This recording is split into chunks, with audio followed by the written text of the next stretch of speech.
Are y'all up? Hi, it's Nyota, the adaptability coach and strategist. I'm going to be teaching you some leadership tips and tricks. This is episode of Lessons in Adaptability. So I'm trying a different way with my phone, right? Because I am trying this new app that streams to like all of these other different platforms. It actually goes through Restream. So I just wanted to tell y'all that. Y'all don't care, but I don't care that y'all don't care. I'm just gonna tell y'all anyway. Anywho, let's catch up, right? Because I mean, it's been a whole day. So I started my gallon water challenge. Y'all, for real, I think you should try it. I feel like even after one day, I feel like I'm different. Okay, it could just be because I'm starting something new, but I mean, so I drank 40 ounces of water before I come out. And then I drink, well, this is what I did yesterday, and this is what I plan to do today. And then I drink 40 ounces of water when I come back. And then, because my container, my hydro container is 40 ounces. And then that gives me a whole day to drink that other 40 ounces. And I did it too. Like, it's not really that hard because I normally drink one of those before I walk, a 40 ounce or at least 20 ounces. So I'm not a stranger to water, and you shouldn't either. But that is not my point for today. Today's sponsors are my Under Armour walking app, and I miss my sleep number bed. Yeah, I do. So today I am doing a series on becoming your own advocate, standing up for yourself, right? So what does it mean to be an advocate?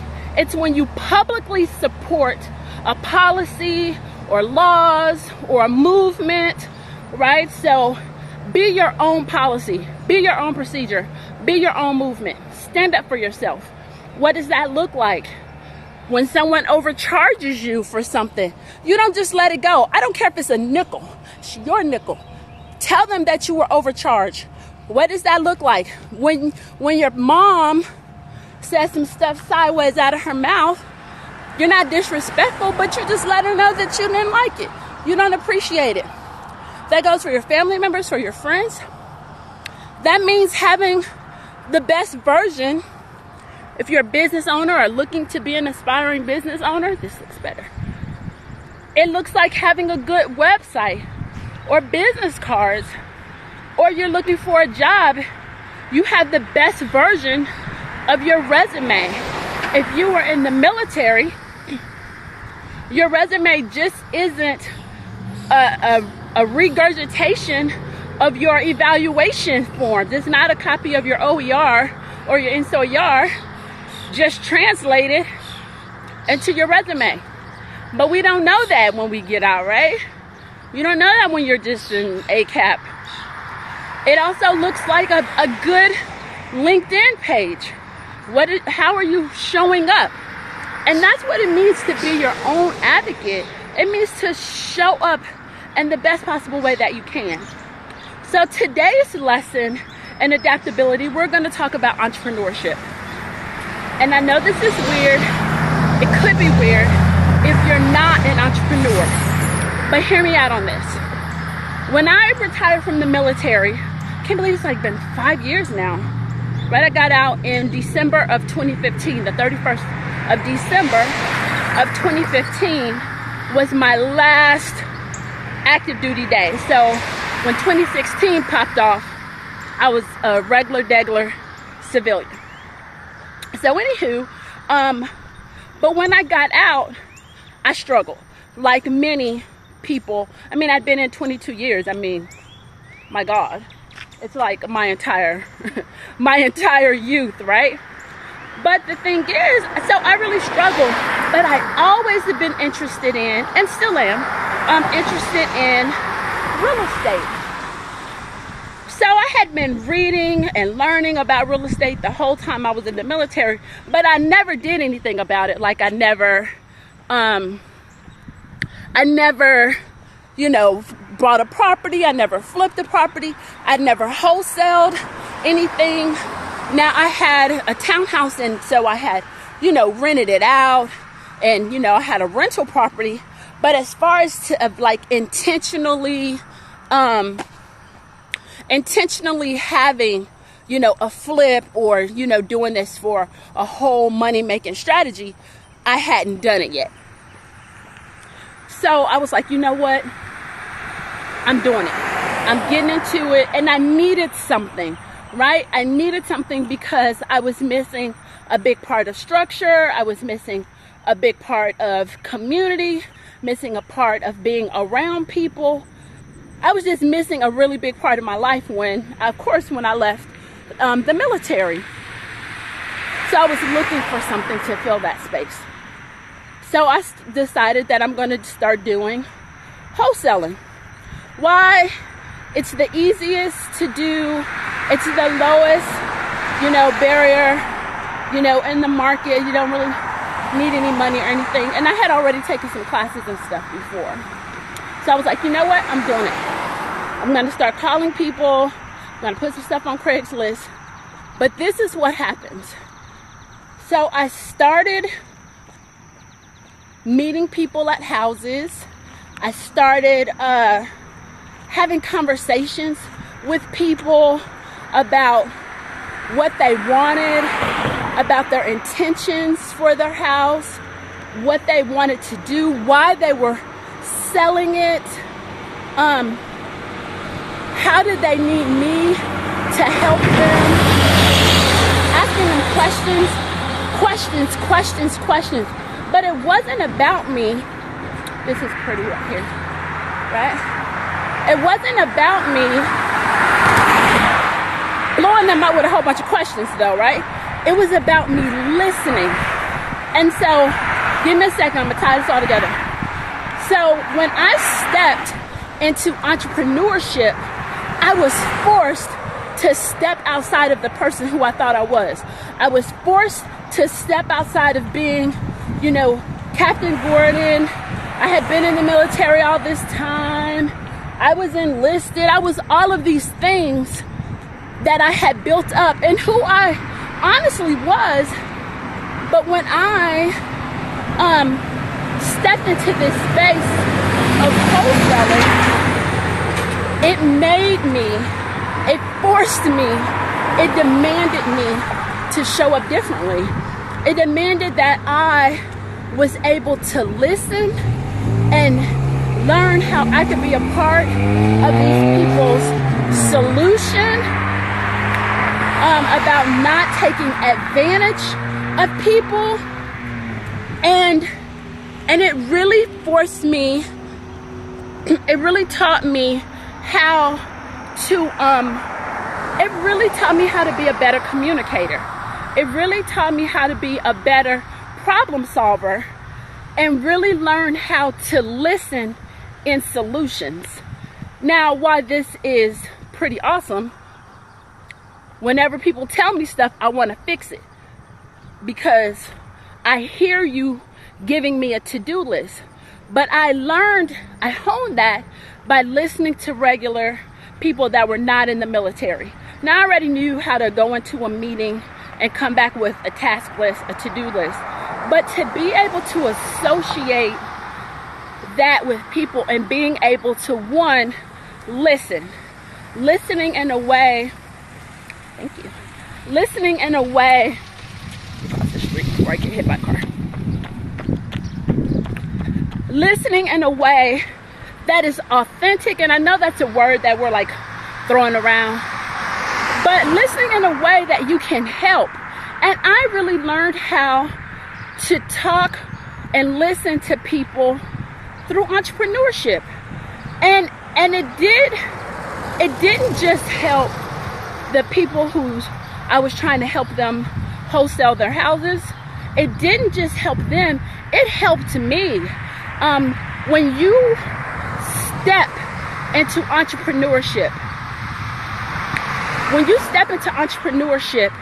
you just have to be a different kind of person. You have to shed away things that you thought you knew about people, things that you thought you knew about yourself, and just be open to do and learn what works. So you're forced to listen, and if you're smart, you're forced, not just smart, but mature, to know that if it's something that you've never done before, then you're going to need someone to help you. So number 2 is you need to have a mentor, a coach, and maybe you can't afford that, or you're not ready to dive all the way into that. So that means listening at YouTube videos. That means listening to things like these walk and talks that I do, getting these nuggets, getting ebooks, audiobooks. All of those things contribute to your greater successes, your greater healings, and your greater transformations, right? So another thing is, so that number 1 is listen. Number 2 is get a mentor, coach, and that's in the forms of books, ebooks, audiobooks, nuggets like this. And then the last thing, because I'm just going to give you 3, it really opens you up to be healed, right? Because I used and have been unknowingly at the beginning, I had to use entrepreneurship as a form of therapy, because when you're trying to do all these things, how to help people, how to show up, how to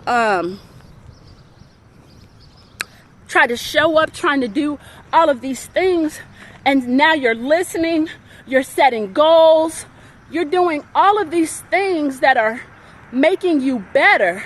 Because when you're reaching out to help someone heal, to help someone be a better version of themselves, that rubs off on you, and that ends up making you a different kind of person. I don't know why I'm just gonna walk like this way, because that sun is better. It's very humid out here today. So yeah, so let's talk about what entrepreneurship is, right? Because we can get caught up and be like, oh, well, I'm not an entrepreneur. That's not who I am. So an entrepreneur, there's a whole where you are a full-time entrepreneur. You don't have a W-2, you're 1099, you're full-fledged working for yourself. But then there's other ways. Then there's part-time entrepreneur.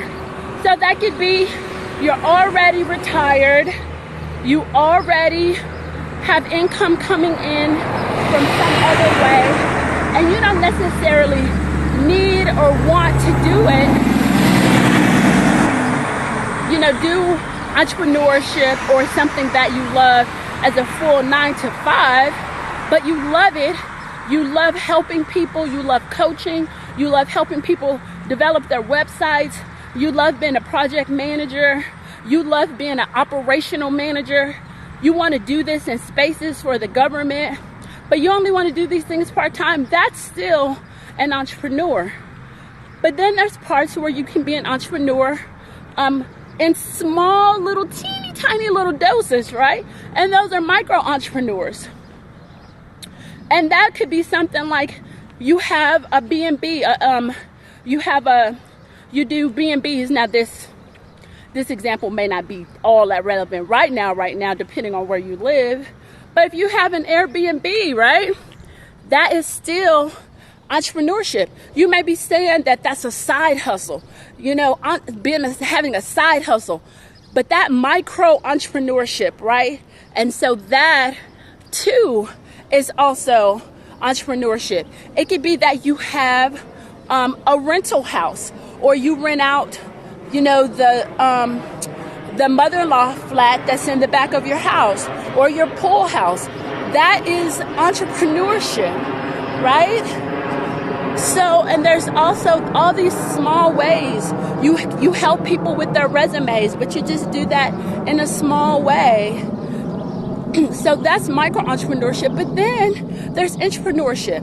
So you're inside of your corporation and you are using your entrepreneurial skills. You're using your creativity to be able to help your current employer with their bottom line. You're helping them to create new trainings, new products, new programs, and you're doing that within your current organization. That too is entrepreneurship. So you may think that, oh, I'm not an entrepreneur. Oh, you're not talking to me. I'm talking to you. And doing that is a way to not just help you get more money, because that's definitely something cool and awesome, but it's also a way to help you grow, help you heal, help you listen, help you be a better version of yourself. It also helps you show up. So, think about, how can entrepreneurship be a healer for you? How can you use entrepreneurship to become the best version of yourself, where you can not only stand up for yourself, but you stand up for other people? I swear this is the longest one I've ever done, right? Besides my freestyle. But this one is my favorite one. This one is the one that has really helped and continues to help, and it continues to push me to always be looking to become a better version of myself. So if I'm trying to be a writer, I join writers groups. I'm trying to be a better speaker, right? I have a TEDx, so I have a coach. Just looking to do things better and bigger and show up better and bigger. And it's a way for you to be able, a way for us to be able to serve at a higher level, and be able to help at a higher level. Because if you can't help or heal or stand up for yourself, you're not going to be able to stand up, help, and heal someone else. So that is my lesson, and my lesson for today, my lesson in adaptability. Please sign up for our newsletter. I didn't say that at the beginning. Get tips and tricks and strategies, stuff that I like, that I'm learning, and it's free. I mean, come on. It'll show up right in your inbox. It'll be awesome. The newsletter only comes once a week. But if you want little tips and tricks on Tuesday, it won't be a lot, because you just need a little bit, right? You just need a little bit of something sometimes to just get you through the week.